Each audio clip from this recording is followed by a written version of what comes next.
Ezekiel Morgan wiped the sweat from his brow as he studied the weathered deed in his calloused hands. The afternoon sun beat down mercilessly on the dusty street of Silver Creek, a small settlement tucked away in the Arizona Territory. At 53, his once dark hair had faded to steel gray, matching the determination in his eyes.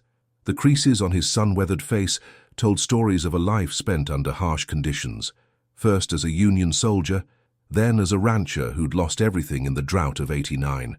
The mill represented more than just a business opportunity. It was his last chance at building something lasting in this unforgiving land. When the banker had offered the abandoned grist mill for $1, Ezekiel should have known something wasn't right, but desperation had a way of clouding a man's judgment. He folded the paper carefully and tucked it into his vest pocket, adjusting the worn Colt revolver on his hip, a habit from years spent in territories where law was often an afterthought. "So you're a damn fool, Zeke," came a gruff voice from behind him. Sheriff Walter Buchanan leaned against the hitching post, chewing thoughtfully on a piece of tobacco. "That mill's been nothing but trouble since old man Peterson abandoned it 3 years back." The sheriff was a stocky man with a thick mustache that twitched when he was concerned, and right now it was moving like a caterpillar in a windstorm. "There's a reason nobody's touched that property, even at that price." Ezekiel had known Walter since their days fighting together at Gettysburg, and while the man wore a badge now, he still carried himself like a soldier, alert, cautious and perpetually expecting trouble from just over the horizon. The two men had seen enough bloodshed to last several lifetimes, yet somehow had found themselves in a territory where violence was as common as dust storms. "I appreciate your concern, Walt, but a man's got to make his own way," Ezekiel replied, adjusting his worn hat against the glare. "Besides, with the new railroad spur coming through, this town's going to need a working mill again." He didn't mention that he had spent his last savings buying supplies to repair the water wheel and grinding stones. The banker, James Whitfield, had been suspiciously eager to unload the property, practically shoving the deed into Ezekiel's hands the moment the silver dollar hit his desk. Whitfield was new to town, having arrived just 6 months prior from back east, bringing with him Eastern manners and what appeared to be Eastern money. His bank had quickly become the financial center of Silver Creek, though many old-timers regarded him with the natural suspicion reserved for outsiders who dressed too well. The sheriff spat a stream of tobacco juice into the dirt. "That mill sits on the north fork of Serpent Creek, right where it bends through Red Canyon." His voice lowered. "That's awful close to Apache territory. Zeke, the treaty's been holding, but just barely." Tensions with the local Apache bands had eased somewhat in recent years, but memories ran long in these parts. The Apache Wars had officially ended nearly a decade ago, but isolated incidents still occurred, with enough frequency to keep settlers wary. Ezekiel had heard stories about the previous mill owner, Peterson, abandoning the place suddenly, but details were scarce. Some said he'd simply lost his nerve after some livestock went missing. Others hinted at more ominous reasons. Whatever the truth, the mill had sat abandoned, slowly surrendering to the elements. "I fought Confederates and survived. I think I can handle keeping peace with my neighbors," Ezekiel said with more confidence than he felt. In truth, he knew little about the Apache people beyond the usual frontier tales and newspaper accounts, which rarely painted a complete picture. "I'll be heading out there tomorrow at first light. Place needs work before the rainy season hits."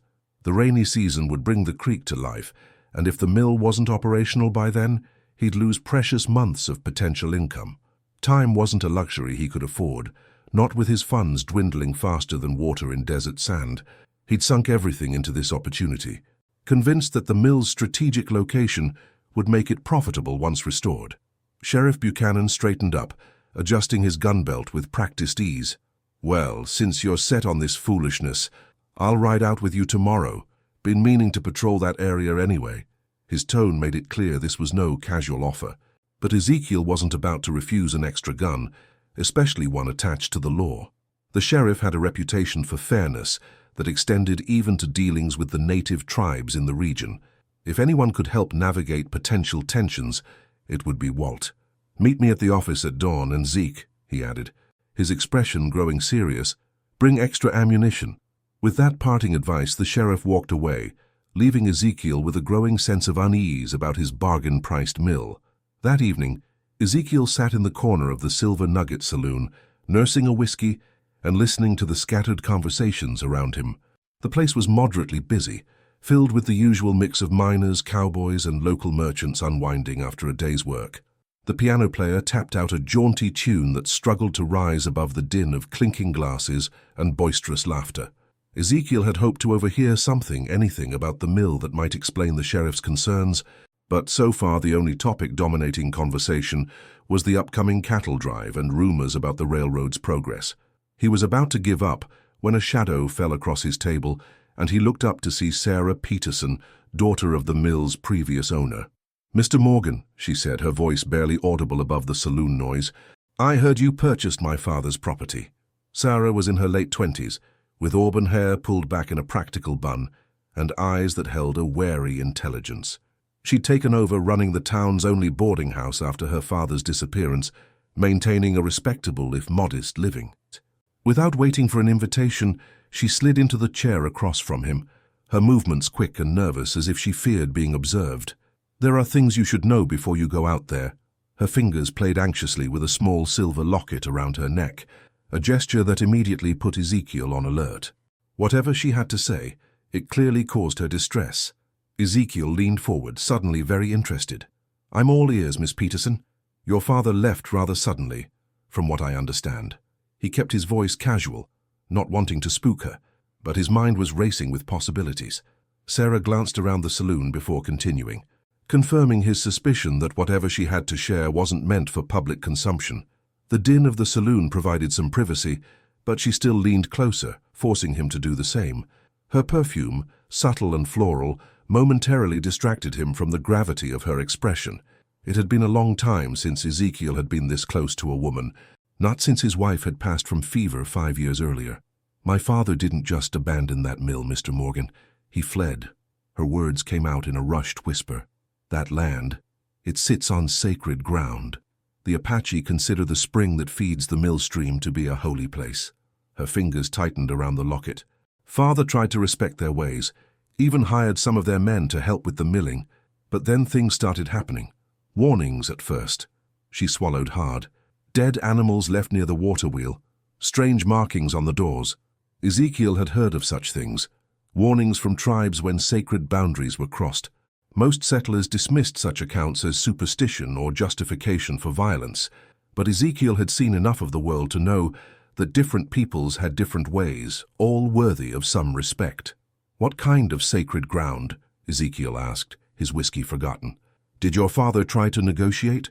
Maybe work out some arrangement?" He knew that in some cases respectful dialogue had prevented conflict, though such examples were rarer than they should be in these territories. The U.S. government's treaties with native tribes had a poor history of being honored, creating an atmosphere of distrust that made any negotiation difficult. And yet, individual relationships sometimes transcended these broader conflicts.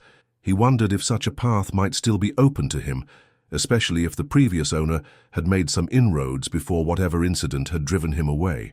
Sarah shook her head. "It's a burial ground, their ancestors from before any white man set foot here. Father thought he could manage the situation, even brought in an interpreter to help communicate with their elders." Her voice dropped even lower. Then one morning he woke to find over 100 Apache warriors surrounding the mill, silent as ghosts in the dawn light. Their leader, I think his name was Tohono, gave Father until sundown to leave. She looked down at her hands. "We packed what we could carry and never looked back. Father headed to California afterward, said he couldn't bear staying in Arizona." The tremor in her voice suggested there was more to the story, details perhaps too painful or frightening to share in a public place, regardless of how hushed their conversation. Ezekiel felt a cold weight settle in his stomach. "And Whitfield knew all this when he sold me the deed?" The question was rhetorical. The banker had clearly known and had deliberately withheld this critical information.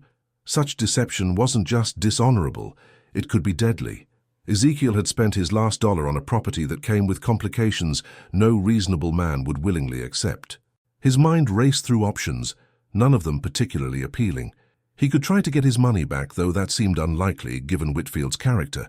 He could abandon the mill as Peterson had done, but that would leave him destitute with no prospects. Or he could try to find a way to make peace with the Apache, though he had no idea how to begin such negotiations. "Whitfield doesn't care who gets hurt as long as his ledgers balance," Sarah said with unexpected bitterness. He's been trying to unload that property since he foreclosed on the bank loan father took out before we left." She hesitated, then reached across the table to touch Ezekiel's weathered hand. "Don't go out there, Mr. Morgan. Whatever you paid, it's not worth your life." The genuine concern in her eyes touched something in Ezekiel that had been dormant for years. Here was someone who had survived the very situation he was about to walk into, offering a warning he would be foolish to ignore. And yet the stubborn part of him, the part that had kept him alive through war and hardship, resisted the idea of retreat without at least seeing the situation for himself. Dawn broke with the soft golden light that made the Arizona Territory both beautiful and unforgiving. Ezekiel had spent a restless night weighing Sarah Peterson's warning against his desperate need for this venture to succeed. In the end, he'd decided to proceed with caution, but proceed nonetheless. He'd loaded his wagon with repair supplies, added extra ammunition for his Colt and Winchester rifle, and now waited outside the sheriff's office as agreed. The town was just beginning to stir, with shopkeepers opening their establishments and the smell of brewing coffee drifting from the hotel restaurant. Sheriff Buchanan emerged from his office, leading his dappled gray horse and looking as if he'd slept about as well as Ezekiel had. "Still determined to do this?" the sheriff asked, securing his saddlebags. When Ezekiel nodded, Walt sighed. "Figured as much. Got word late last night that there's been movement in the hills near the mill. Apache riders more than usual." He mounted his horse with the ease of a man who'd spent most of his life in the saddle. "Might be nothing, might be something. Either way, we'll know soon enough." Ezekiel climbed onto the wagon seat, feeling the weight of his decisions pressing down on him like the coming heat of the day. The road to the mill followed Serpent Creek for about 10 miles before turning into the narrow passage known as Red Canyon, named for the rust-colored stone that formed its walls. The journey began in silence, both men lost in their own thoughts as the wagon rattled along the rutted dirt road. The landscape gradually changed from the flat, scrubby terrain near town to more rugged country, with juniper trees dotting the hillsides and the occasional prickly pear cactus adding splashes of green to the predominantly brown and red palette. So Ezekiel broke the silence first. "Met Sarah Peterson last night. She had some interesting things to say about her father's departure from the mill." He kept his eyes on the trail ahead, watching for rocks that might damage the wagon wheels. "Seems the place might be built on ground the Apache considers sacred, a burial site." He glanced at the sheriff, curious whether this information was new to him. Sheriff Buchanan's expression remained impassive. "Heard rumors to that effect. Old Peterson wasn't exactly forthcoming about his reasons for leaving, and by the time people started talking, he was long gone." He adjusted his hat against the strengthening sunlight. "The Apache in these parts are led by a man named Tohono. Reasonable sort, from what I've heard, but fierce when it comes to protecting his people's heritage." The sheriff's knowledge didn't surprise Ezekiel. A good lawman made it his business to understand all the players in his territory, especially those who might influence the peace. Been some talk lately about the government wanting to move them again, further from the settlement areas. Makes for tense times. As they approached Red Canyon, the terrain grew increasingly dramatic. The creek widened, fed by spring runoff from the distant mountains, and the sound of running water provided a constant backdrop to their journey. Ezekiel could see why someone would choose this location for a mill. The water flow was strong and consistent, perfect for turning a wheel. The canyon walls rose on either side, creating natural protection from the elements, while funneling the creek's power. It was beautiful country, the kind that made a man feel small and significant all at once. "How much further?" Ezekiel asked, feeling a growing tension as they ventured deeper into the canyon. "Just around that bend," the sheriff replied, pointing to where the canyon curved to the right. "You'll see it as soon as we clear those rocks." His hand moved casually to rest near his holstered revolver, a subtle movement that spoke volumes about his assessment of their situation. Ezekiel followed suit, ensuring his own weapon was easily accessible. The wagon wheels crunched over loose stones as they navigated the turn, and then suddenly, the mill came into view. It was larger than Ezekiel had expected, a 2-story structure built of local stone and timber, with a massive water wheel on its far side. Despite years of neglect, it appeared structurally sound, its foundations firmly anchored to the rocky ground beside the creek. Ezekiel pulled the wagon to a stop, taking in the property that was now his, at least on paper. The morning light cast long shadows across the mill yard, illuminating details that might have otherwise gone unnoticed. Footprints in the dusty ground, fresher than they should be for an abandoned property, A broken window recently boarded up with planks that hadn't yet weathered, smoke rising faintly from behind the building. "Someone's been here," he murmured, reaching for his rifle. The sheriff nodded grimly, dismounting and drawing his revolver in one fluid motion. Both men had seen enough combat to recognize the signs of an occupied position, and every instinct told them they weren't alone. The question was whether they faced friend or foe, or something more complicated than either category allowed. They approached cautiously, moving from the cover of the wagon to a stack of weathered lumber that provided some protection while affording a view of the mill's entrance. The door hung slightly ajar, moving almost imperceptibly in the morning breeze. No sound came from within, no indication of occupation beyond the telltale smoke.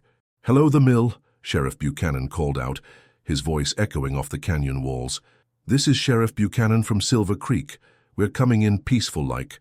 The traditional announcement was met with silence, heavy and expectant. Ezekiel tightened his grip on his rifle, eyes scanning the upper windows for any movement. The sheriff looked at him questioningly, and Ezekiel nodded. They would advance together. The interior of the mill was cooler than the warming day outside, and it took a moment for their eyes to adjust to the dimness. Dust motes danced in the shafts of light, streaming through the windows and gaps in the roof. The main floor housed the grinding stones and mechanical apparatus, all in various states of disrepair but fundamentally sound. A stone fireplace against the far wall contained the remains of a recent fire, embers still glowing faintly among the ashes. Beside it, a crude bedroll and some basic provisions suggested someone had been living here, albeit sparingly. "Squatter, maybe," Ezekiel whispered, though he suspected it was something else entirely. The few personal items visible, a beaded pouch, a carved wooden pipe, hinted at Apache origin. "Maybe," the sheriff replied, equally quiet. "Or a watcher." He gestured toward a narrow staircase leading to the upper floor. "I'll check upstairs. You take a look around down here, see if you can figure out how long they've been staying." As Walt ascended the stairs, weapon at the ready, Ezekiel moved carefully around the mill's main floor. The machinery, while dusty and in need of repair, seemed fundamentally sound. The millstones would need regroving, the belts replacing, but the main structure, the water wheel mechanism and the heavy wooden gears, appeared intact. Under different circumstances, Ezekiel might have felt a surge of optimism about the project ahead. Instead, he found himself cataloguing defensive positions and escape routes, the soldier in him assessing the mill as a potential battleground. Sheriff Buchanan's boots creaked on the floorboards above, then fell silent. After a moment his voice drifted down. "Zeke, you'd better come up here." Something in his tone set Ezekiel's nerves on edge. He ascended the stairs quickly, rifle ready, to find the sheriff standing at a window on the building's western side. "Take a look," Walt said simply, stepping aside. Ezekiel moved to the window and felt his breath catch in his throat. From this elevated vantage point, he could see what had been hidden from their approach. On the ridge overlooking the canyon, perhaps half a mile distant, were riders, dozens of them, silhouetted against the morning sky. Even at this distance, there was no mistaking them for anything other than Apache warriors. "How many do you make it?" Ezekiel asked, though he was already counting. At least 30 visible on the ridge, and likely more hidden among the rocks and trees. The sheriff didn't answer immediately, his experienced eye taking in the full tactical situation. The silence between them was heavy with unspoken understanding. They were outnumbered, potentially surrounded, and in a position that could quickly become untenable. Yet the Apache had made no aggressive move. They were simply watching, waiting. For what, Ezekiel couldn't say, but their presence confirmed Sarah Peterson's account. This wasn't a random encounter or a coincidental patrol. This was deliberate, a message as clear as if it had been spoken aloud. "Too many to fight, if that's what you're thinking," the sheriff finally replied.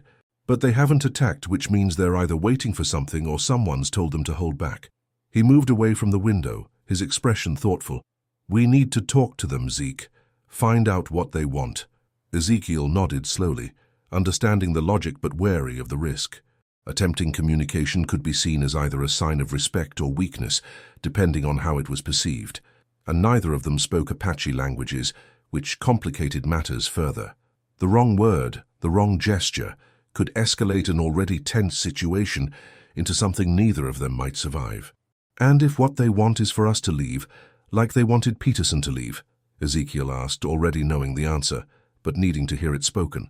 The weight of his investment, financial and emotional, in this mill pressed heavily upon him, but he wasn't fool enough to value property over life. He'd seen too much death in the war to harbor any romantic notions about dying for a principle or a piece of land. At the same time, walking away meant admitting defeat, surrendering to destitution and failure. Neither option appealed to him, yet he seemed trapped between these unpalatable choices. Much like he was physically trapped between the canyon walls with Apache warriors watching from above. The sheriff checked his revolver, a habitual gesture rather than preparation for immediate action. Then we have a decision to make. He peered out the window again, studying the distant figures. But first, let's see if we can understand exactly what's at stake here. He turned back to Ezekiel, his expression determined. I know a fella in town, Thomas Running Bear, half Chiricahua Apache, half Mexican. Does translation work sometimes for the territorial governor? If anyone can help us communicate, it'd be him. It was a reasonable suggestion, but it presented a logistical problem. Someone would need to return to town to fetch the translator, leaving the other alone at the mill under the watchful eyes of the Apache. Before they could discuss this further, a movement outside caught their attention. A single rider had separated from the group on the ridge and was descending toward the mill at a deliberate pace. Even from a distance, they could see he carried no visible weapons, a sign that could be interpreted as peaceful intent. Looks like they've decided to open negotiations themselves, Sheriff Buchanan observed, his tone a mixture of relief and caution. Let's go meet our visitor, shall we? The two men descended the stairs, their movements measured and unhurried. Whatever was about to transpire, it would be better to face it with dignity and calm. Ezekiel felt the familiar tightening in his chest that preceded combat, but forced himself to breathe steadily. This wasn't Gettysburg or the wilderness. This was something different, requiring diplomacy rather than marksmanship. They stepped outside just as the rider approached the mill yard. He was an older man, perhaps 60, with a deeply lined face that spoke of a life lived largely outdoors. He wore traditional Apache clothing with a few Western elements, a cotton shirt beneath a decorated vest, leather leggings and moccasins. His long hair was streaked with gray and tied back with a leather thong. Most notably, around his neck hung a silver medallion that caught the sunlight, some kind of tribal symbol or badge of authority. He reined his pinto horse to a stop about 20 paces from where Ezekiel and the sheriff stood, studying them with dark, penetrating eyes that missed nothing. When he spoke, it was in accented but clear English. I am Tohono, leader of the Tse-Atsag band. You are on sacred land. Sheriff Buchanan stepped forward, keeping his hands visible and away from his weapon. I'm Sheriff Walter Buchanan from Silver Creek. This is Ezekiel Morgan. He gestured toward Ezekiel, who nodded respectfully. Mr. Morgan recently purchased this property, unaware of its significance to your people. The sheriff's tone was carefully neutral, neither apologetic nor challenging. Ezekiel appreciated the diplomatic approach. Walt had always been good at navigating tense situations without escalating them. Tohono's gaze shifted to Ezekiel, assessing him with the kind of penetrating look that seemed to reach past surface appearances to something deeper. Ezekiel met his eyes steadily, offering neither deference nor defiance, simply acknowledgement of the other man's presence and authority. The white man's purchase means nothing here, Tohono replied, though his tone held more weariness than anger. This land holds the bones of my ancestors. The water that turns your mill wheel flows from a sacred spring. He dismounted with the fluid grace of a lifetime horseman, though Ezekiel noted a slight stiffness that suggested old injuries or the natural constraints of age. The one before you was told this. He chose not to listen until we showed him our numbers. Tohono gestured toward the ridge, where the other warriors remained, watchful and patient. Now you must make the same choice. The implicit threat was clear. Yet Tohono's manner remained calm, almost regretful, as if he took no pleasure in the confrontation but saw it as a necessary duty. Ezekiel stepped forward, sensing that honesty would serve better than evasion. I spent everything I had on this mill, Chief Tohono. I didn't know about your people's claim to this land. He spread his hands in a gesture that encompassed the mill and surrounding area. I'm not looking to disturb your ancestors or desecrate anything sacred. I just need to make a living. It was a simple truth, spoken plainly, man to man. Ezekiel had long believed that most conflicts arose from misunderstanding rather than malice, though he'd seen enough of the world to know that malice certainly existed. The question was whether this situation could be resolved through understanding and compromise, or whether deeper, irreconcilable differences would prevail. Tohono considered Ezekiel's words, his expression giving nothing away. The problem is not just your presence but what follows. One mill becomes two. Then comes a town, a fort, more white settlers claiming more land. He gestured to the pristine canyon around them. We have seen this pattern many times. The government makes promises, signs papers, then breaks those promises when gold is found or more land is wanted. There was a lifetime of bitter experience in his words, a history Ezekiel couldn't deny or dismiss. The U.S. government's treatment of native peoples was a stain on the nation's honor, a series of broken promises and forced relocations that had pushed tribes like Tohono's into increasingly marginal territories. Sheriff Buchanan shifted his weight, drawing both men's attention.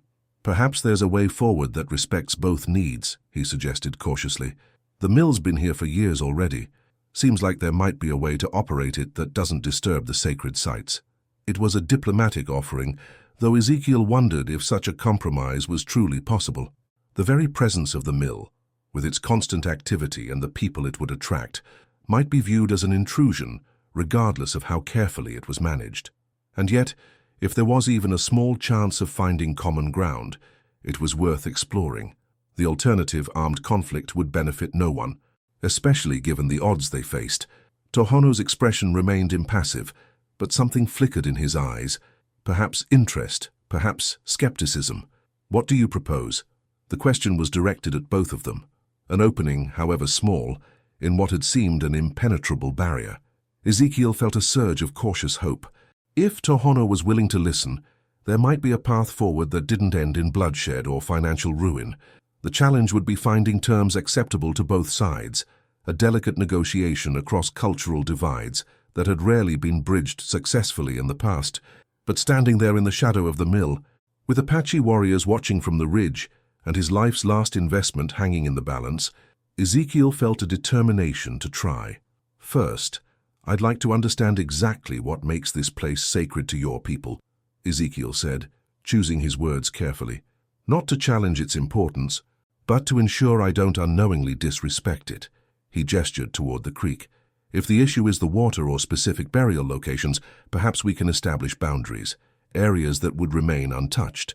It was a reasonable starting point, though Ezekiel recognized that what seemed reasonable to him might appear inadequate or even offensive to Tohono.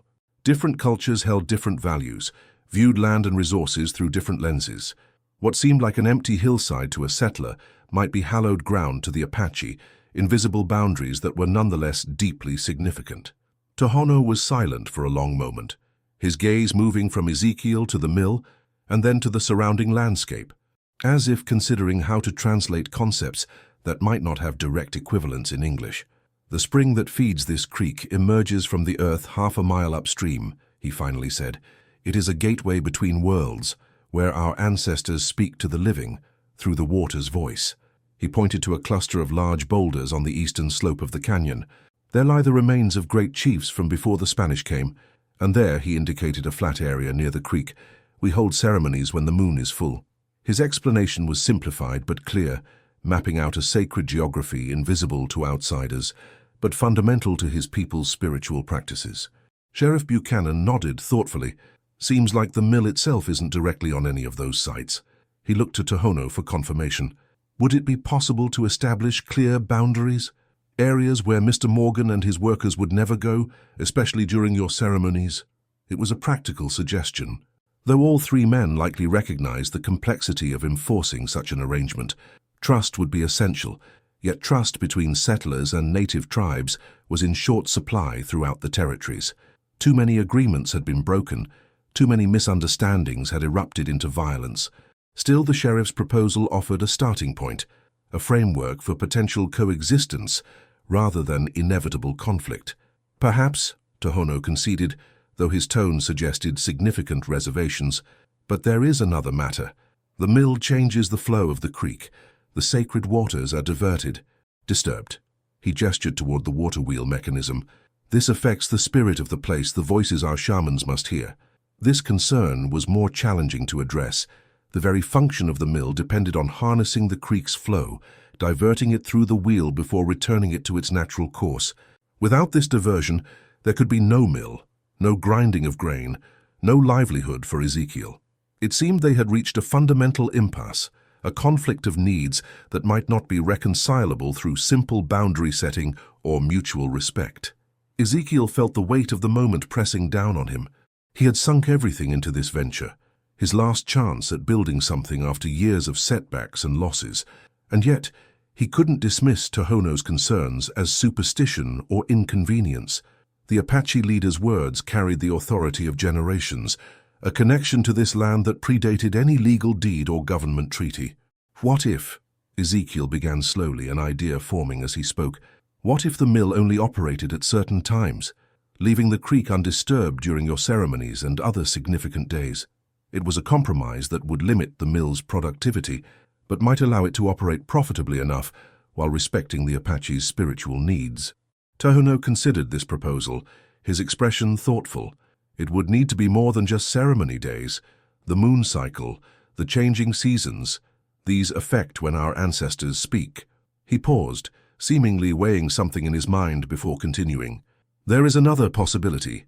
In the time of my grandfather's grandfather, before the Spanish brought their missions, our people sometimes traded with tribes from the south. They came to the sacred spring, but they honored our ways, gave offerings to the spirits before taking water. His gaze settled on Ezekiel with new intensity. Would you be willing to learn our ceremonies, to make the proper offerings before using the water for your mill? The suggestion caught Ezekiel by surprise. He had expected demands for compensation, territorial concessions, or even a flat refusal to negotiate.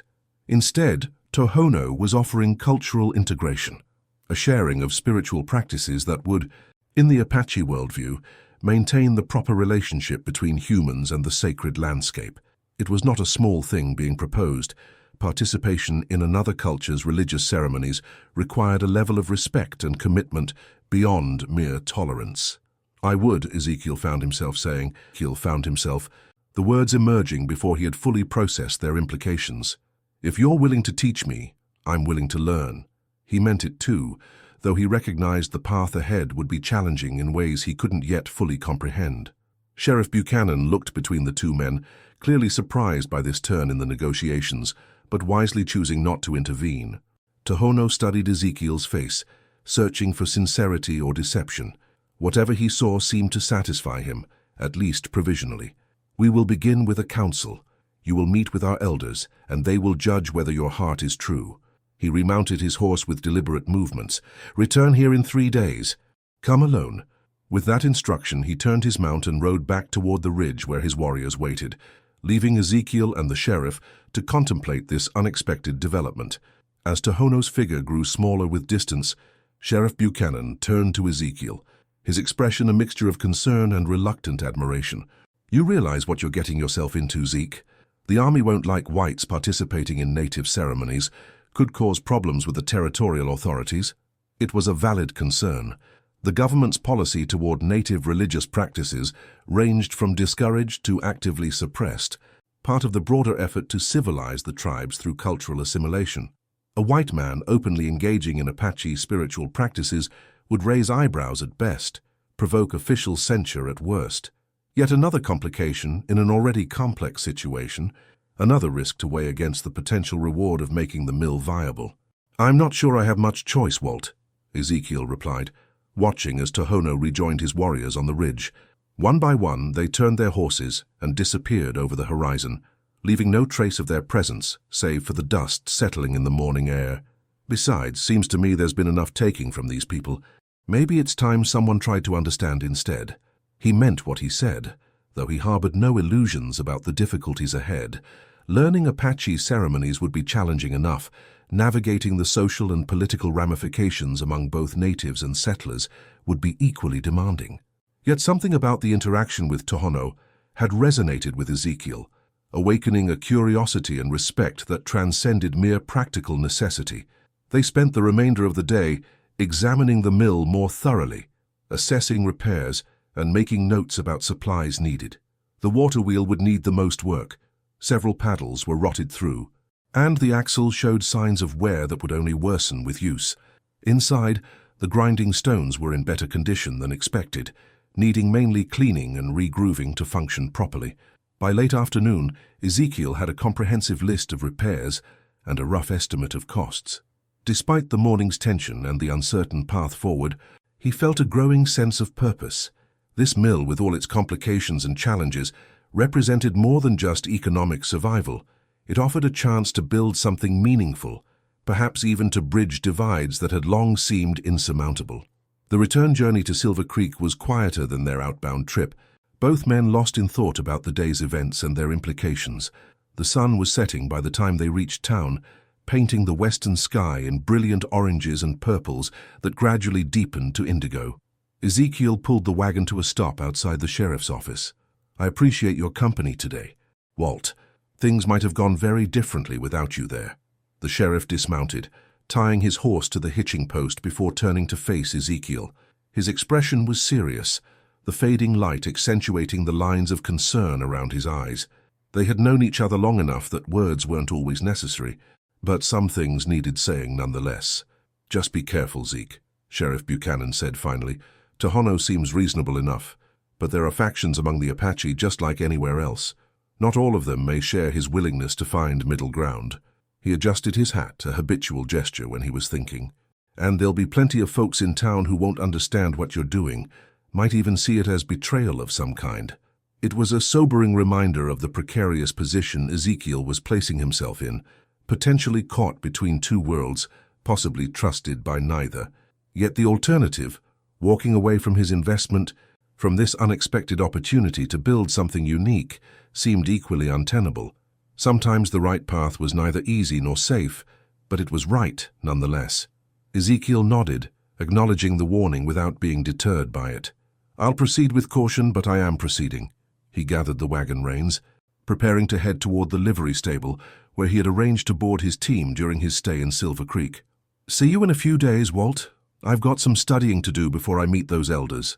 The sheriff raised a hand in farewell, his expression suggesting he had more to say, but was choosing to keep his counsel for now. Ezekiel understood. Walt was a good friend, but he was also the law in Silver Creek, a position that came with its own obligations and constraints. If Ezekiel's unorthodox arrangement with Tohono created complications, the sheriff might find himself torn between friendship and duty. As Ezekiel guided his wagon through the darkening streets, lights began appearing in windows, the town settling into its evening routines. He passed the Silver Nugget Saloon, noticing it was busier than the previous night, the sound of the piano and raucous laughter spilling onto the street. Further along, he saw the boarding house where Sarah Peterson lived and worked, its windows glowing warmly in the twilight. He thought about stopping to share the day's developments with her. She had, after all, tried to warn him about the situation, but decided against it. There would be time for that conversation later, once he had a clearer understanding of the path forward. For now, he needed rest and time to reflect on the unexpected turn his life had taken in the span of a single day. The next morning found Ezekiel in the town's small library, a modest collection of books housed in a back room of the schoolhouse. The selection was limited, but he hoped to find anything about Apache customs and beliefs that might prepare him for the upcoming council. The schoolteacher, Miss Eleanor Hayes, seemed surprised by his request, but directed him to a shelf containing several volumes on the territory's native inhabitants.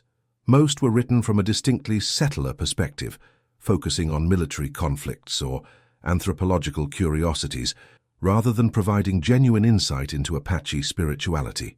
Still, Ezekiel took careful notes, piecing together fragments of information that might prove useful. Learning about water spirits believed to dwell in springs, ceremonial offerings of cornmeal and tobacco, the significance of certain constellations in Apache cosmology, each detail added to his understanding, however incomplete. As midday approached, Ezekiel's research was interrupted by the arrival of Thomas Running Bear, the translator Sheriff Buchanan had mentioned. He was a man of medium height, with features that reflected his mixed heritage, dressed in the practical garb of a frontiersman, rather than traditional Apache clothing. "Sheriff said I might find you here," he said without preamble, pulling up a chair across from Ezekiel. "Said you're planning to attend an Apache council." His tone was neutral, neither approving nor condemning, though there was a hint of curiosity in his dark eyes. Ezekiel set aside his notes, recognizing that this man likely possessed more valuable knowledge than all the books in the small library combined. "That's right," Ezekiel confirmed, keeping his voice low out of respect for the library setting. "I've purchased the old Peterson mill, and it turns out it's situated near sacred Apache sites. Chief Tohono has invited me to meet with their elders to see if we can find a way for the mill to operate without disrupting their spiritual practices." He studied Thomas's reaction, curious how this man who straddled two worlds would view such an arrangement. Thomas nodded slowly, his expression thoughtful rather than surprised. Perhaps in his role as translator, he had witnessed other attempts at cross-cultural accommodation, though Ezekiel suspected successful examples were rare in these contentious borderlands. "The sheriff asked me to help prepare you," Thomas said after a moment. "It's not a simple thing you're undertaking. The council will test you, not just your words, but your spirit." He leaned forward slightly, his manner becoming more earnest. "First thing to understand, time doesn't work the same way for them. The council might last hours or days. You must be patient, show no frustration." He tapped the table for emphasis. "Second, never interrupt an elder when they're speaking. Wait until they're completely finished, then count to 3 before responding." These were practical tips, the kind of cultural guidance that no book in the schoolhouse library could provide. Ezekiel listened intently, making mental notes of each point. Over the next hour, Thomas shared insights about Apache etiquette, spiritual concepts, and the proper way to receive ceremonial objects or offerings. "Don't refuse anything offered to you, even if it seems strange," he advised. "Accept with both hands and always say thank you in their language, Iksehi." He made Ezekiel practice the pronunciation several times until he was satisfied. "And remember, their questions may seem indirect or unrelated to the mill. Answer honestly, even if you don't understand the purpose of the question." Throughout their conversation, Thomas maintained a certain reserve, professional rather than personal, though Ezekiel sensed a growing approval in the translator's manner, perhaps appreciation for his earnest attempt to bridge cultural divides, rather than impose his will through force or legal maneuvering. As their impromptu lesson concluded, Thomas fixed Ezekiel with a penetrating look. "One last thing, the most important. They will be watching how you listen, not just how you speak." He tapped his ear, then his heart. "Apache believe you listen with your whole being, not just your ears. Show them you're taking their words into your heart, not just your mind." It was profound advice, transcending mere etiquette to touch on something more fundamental, a different way of being in conversation, of engaging with others. Ezekiel thanked Thomas sincerely, offering to pay for his time and knowledge. The translator declined payment, but accepted an invitation to share a meal at the hotel restaurant, where their discussion continued in a more relaxed setting. The next 2 days passed in a blur of preparation. Ezekiel ordered the supplies needed for the mill repairs, but left them in town, awaiting the outcome of the council before committing further resources. He spoke with Sarah Peterson again, sharing his encounter with Tohono and the upcoming meeting with the elders. Her initial alarm gave way to cautious support when she understood he was attempting negotiation rather than confrontation. "Father never considered that approach," she admitted. "He saw their presence as a threat, nothing more." This insight into Peterson's mindset helped explain why the previous attempt to operate the mill had ended in hasty departure rather than accommodation. Different assumptions led to different outcomes, a lesson Ezekiel hoped would serve him well in the delicate negotiations ahead.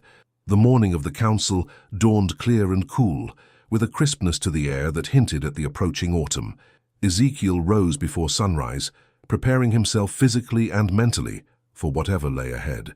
He dressed simply but respectfully in clean clothes, packed a small bag with provisions for several days, and saddled the chestnut gelding he'd purchased for the occasion, a more practical mode of transportation than the wagon for a solitary journey. Sheriff Buchanan met him at the edge of town, offering a few last words of advice and a loaded Colt revolver as a precaution. Ezekiel accepted the weapon, but hoped he wouldn't need it.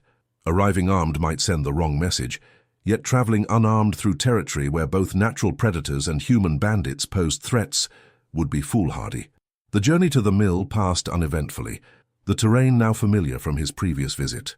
As Ezekiel rounded the final bend in the canyon, He half expected to see Apache warriors lining the ridge as before, but the landscape appeared empty, devoid of human presence. Only when he reached the mill yard did he notice a single figure seated on a boulder near the creek, an elderly Apache man he hadn't seen before. The man didn't rise or speak as Ezekiel dismounted, simply watched with obsidian eyes that revealed nothing of his thoughts. Remembering Thomas's advice about patience, Ezekiel approached slowly, stopped at a respectful distance, and waited.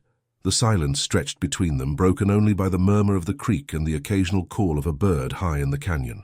Finally, the old man spoke, his voice surprisingly strong for his apparent age. "I am Nata'an, keeper of songs. I will take you to the council." He rose with the fluid grace that seemed characteristic of Apache movement, regardless of age. Without waiting for acknowledgement, he set off upstream along a narrow path that followed the creek's winding course. Ezekiel quickly secured his horse, grabbed his small pack and followed, careful to maintain what he hoped was a respectful distance. The path grew steeper as they ascended, occasionally requiring careful footing on loose stones or exposed roots. Nata'an moved with the confidence of someone who had walked this route countless times, never hesitating or looking back to see if Ezekiel followed. After perhaps half an hour of steady climbing, the canyon began to widen, the creek spreading into a series of shallow pools before culminating in a natural spring that emerged from a fissure in the rock face. The water bubbled up clear and cold, catching the morning light in dancing patterns before flowing downstream toward the mill. Around the spring, a small clearing had been prepared, with logs arranged in a circle for seating. Several Apache elders already waited there, including Tohono, who acknowledged Ezekiel's arrival with a slight nod. Nata'an guided Ezekiel to an empty place in the circle, then took his own seat among the elders. No one spoke. All eyes were on Ezekiel, evaluating, assessing, their expressions unreadable. The silence continued until Ezekiel began to wonder if he was expected to speak first, a concern quickly dispelled by the memory of Thomas's warning never to initiate conversation in such settings. Instead, he focused on his posture, his breathing, trying to convey respectful attention through his physical presence rather than words. Finally, an elder woman with deeply lined features and silver hair spoke, her words translated by a younger man seated beside her. "Why do you seek to use the waters of our ancestors?" The question was direct, cutting to the heart of the matter without preamble. Ezekiel appreciated the straightforwardness, even as he carefully considered his response, remembering to wait the recommended 3 counts before speaking. "I seek to rebuild the mill because I need to make a living," Ezekiel replied honestly. "But I don't wish to do so at the expense of your sacred places or traditions." He kept his gaze steady, meeting the elder's eyes while keeping his tone respectful rather than challenging. "I'm here to learn how both needs might be met, if that's possible." It was a simple answer, free of legal jargon about property rights or appeals to government authority. Those approaches had failed countless times in similar situations, creating conflict rather than resolution. Instead, Ezekiel focused on the human elements, needs, respect, possibility, hoping to find common ground in shared humanity rather than competing claims. The elder woman nodded almost imperceptibly, then looked to another elder, indicating it was his turn to speak. This man was perhaps the oldest in the circle, his face a map of deep wrinkles, his eyes clouded with cataracts yet somehow still penetrating. When he spoke, his voice was reedy but clear. "The water speaks to those who know how to listen. What does it say to you?" The question seemed odd, possibly a test of some kind, though its purpose wasn't immediately clear to Ezekiel. Following Thomas's advice to answer honestly, even when uncertain of a question's intent, he turned his attention to the spring, listening to its gentle gurgling as it emerged from the earth. "It speaks of constancy," Ezekiel said after a thoughtful pause, "of finding a way forward no matter the obstacles." He wasn't sure if this was the type of answer they sought, but it reflected his genuine impression of the spring's steady flow, carving its path through the canyon over countless years. Something in the old man's expression shifted, perhaps approval, perhaps simply acknowledgement that Ezekiel had attempted to engage with the question rather than dismissing it. The council continued in this manner, each elder asking questions that often seemed tangential to the issue of the mill, but clearly held significance within their cultural framework. Some inquired about Ezekiel's past, others about his understanding of dreams or natural phenomena, while still others posed scenarios or parables that seemed designed to reveal his character and values. Throughout the morning and into the afternoon, Ezekiel answered as honestly and thoughtfully as he could, neither rushing his responses nor elaborating unnecessarily. He noticed that the elders paid as much attention to his manner as to his words, how he listened, how he composed himself during the frequent silences, whether he showed signs of impatience or discomfort. As the sun reached its zenith, a young woman brought a clay pot of water from the spring and a basket of what appeared to be small cakes made from cornmeal. These were passed around the circle, each person taking a small portion. When they reached Ezekiel, he accepted them with both hands as Thomas had instructed, murmuring "Ixihi" with careful pronunciation. The sharing of food and water created a subtle shift in the council's atmosphere, a slight warming that suggested the interrogation phase might be drawing to a close. Tohono, who had remained silent throughout the proceedings, finally spoke. "You have answered our questions with an open heart. Now we must consider what arrangement might honor both your needs and our sacred traditions." He gestured toward the spring. "This water is the voice of our ancestors. When it is diverted through your mill wheel, that voice is changed, disrupted." He paused, seemingly searching for words to bridge cultural concepts that might not translate easily. "But perhaps there is a way for you to use the water while still honoring its spirit." What followed was a detailed discussion of when and how the mill might operate, without disturbing important ceremonial periods. Certain days of the lunar cycle were considered particularly sacred, as were specific seasonal transitions marked by astronomical alignments. During these times, the mill wheel would need to remain still, allowing the creek to flow naturally. Additionally, before operating the mill each season, Ezekiel would need to participate in a purification ceremony at the spring, making offerings and learning the proper songs to acknowledge the water spirits. It was a complex arrangement, requiring significant adaptation on Ezekiel's part, both practically and culturally. Yet as the details emerged, he found himself increasingly committed to making it work, seeing in this unusual compromise a chance to create something truly unique. "There is one more condition," Tohono said, as the discussion neared its conclusion. "You must employ some of our young men at your mill, teaching them this skill." The request caught Ezekiel by surprise, though in retrospect, it made perfect sense. By involving Apache workers in the mill's operation, Tohono was ensuring ongoing communication between the two communities while providing economic opportunities for his people. It was a forward-thinking proposal, one that recognized the changing realities of the territory while preserving cultural continuity. Ezekiel agreed readily, seeing advantages for both sides in such an arrangement. As the council drew to a close with ceremonial words spoken by Natan, Ezekiel felt a profound sense of accomplishment mixed with humility. What had begun as a simple property transaction had evolved into something far more complex and potentially meaningful, a bridge between worlds that had too often clashed in violence and misunderstanding. The path ahead would not be easy.